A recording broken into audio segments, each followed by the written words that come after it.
بسم اللہ الرحمن الرحیم۔ بہت شکریہ غام صاحب آپ کے وقت کا۔ میں مسلمان ہوں، یہ جملہ ہم میں سے جب کوئی کہتا ہے تو اس سے اگلا سوال یہ ہوتا ہے بھی کون سے مسلمان ہو، سنی ہو، شیعہ ہو، سنی ہو تو دیوبندی ہو، بریلوی، اہل حدیث، کس سے تعلق رکھتے ہو؟ صرف مسلمان کی شناخت کو قبول نہیں کیا جاتا۔ آپ کے علم میں ہوگا بھی ایک کینیڈین سیاح نے اسلام قبول کیا پاکستان میں، تو انہوں نے کہا کہ میں اپنی شناخت صرف مسلمان ہی بتاؤں گی۔ اس پر بعض اہل علم نے تنقید کی کہ یہ خلاف حقیقت بات ہے۔ جب آپ مسلمان ہوتے ہیں تو کسی نقطہ نظر، کسی مکتبہ فکر کو فالو کرتے ہیں تو لازماً آپ کی کوئی شناخت بن جاتی ہے، لہٰذا آپ صرف مسلمان نہیں ہیں بلکہ آپ کو بتانا چاہیے کہ آپ کا تعلق کس مسلک سے ہے۔ آپ کیا کہتے ہیں؟ میں تو یہ بات ایک لمبے عرصے سے بار بار کہہ رہا ہوں، توجہ بھی دلا رہا ہوں کہ ہماری مذہبی شناخت ایک ہی ہے۔ یہ شناخت اللہ تعالیٰ نے خود قائم کی ہے۔ ہمیں بتایا گیا ہے کہ ہمارے باپ ابراہیم نے ہمارا نام مسلمان رکھا تھا۔ میری 10 شناختیں ہو سکتی ہیں۔ میری ماں نے میرا ایک نام رکھا ہے، میں ایک قوم سے تعلق رکھتا ہوں، میری ایک برادری ہے، یہ سب شناختیں دنیاوی شناختیں ہیں، لیکن مذہبی شناخت ایک ہی ہے اور ایک ہی ہونی چاہیے۔ اسی کو قرآن مجید نے بھی واضح کیا کہ ان الدین عند اللہ الاسلام۔ میں جب اللہ کے دین میں داخل ہوتا ہوں تو میرا دین اسلام ہے، میری شناخت مسلمان ہے، مجھے اپنی اسی شناخت کے ساتھ جینا ہے، اسی کے ساتھ مرنا ہے۔ لا تموتن الا وانتم مسلمون۔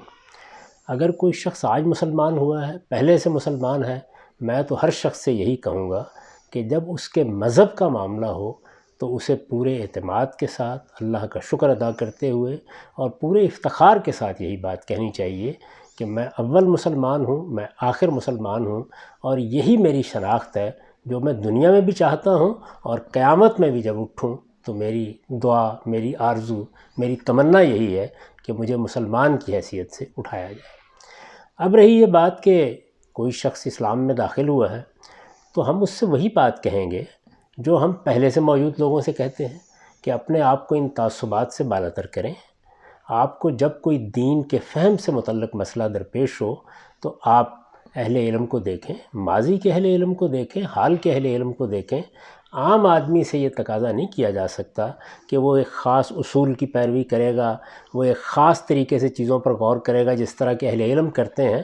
وہ تو صرف یہ دیکھے گا کہ مجھے کیا بات سمجھ میں آ رہی ہے، کیا بات قابل قبول ہے، کس صاحب علم کی بات کو میں اختیار کر سکتا ہوں، میرے لیے سہولت کس میں ہے، کیونکہ یہ ساری وہ چیزیں ہیں جو ہم صحابہ کرام کے ہاں دیکھتے ہیں، تابعین کے ہاں دیکھتے ہیں۔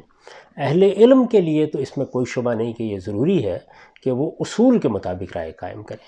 وہ یہ بتائیں پہلے کہ ان کا اصولی موقف، مثال کے طور پر قرآن کے بارے میں کیا ہے، سنت کے بارے میں کیا ہے، حدیث کے بارے میں کیا ہے، وہ ان چیزوں کو کس جگہ رکھتے ہیں، ان کا باہمی تعلق کیسے قائم کرتے ہیں، اور جب وہ کوئی اصول قائم کر لیں تو آخر تک اس کی پیروی کریں۔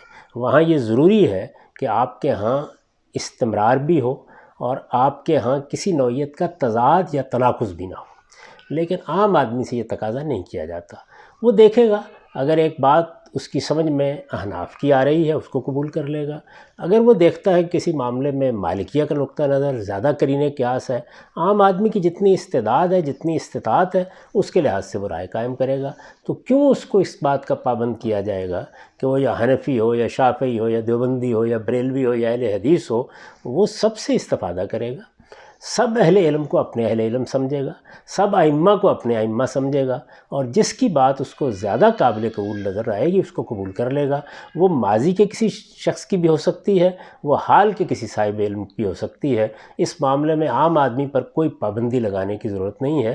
اس کو عام آدمی کی حیثیت سے اپنی استعداد، اپنی صلاحیت کے لحاظ سے فیصلے کرنے ہوتے ہیں۔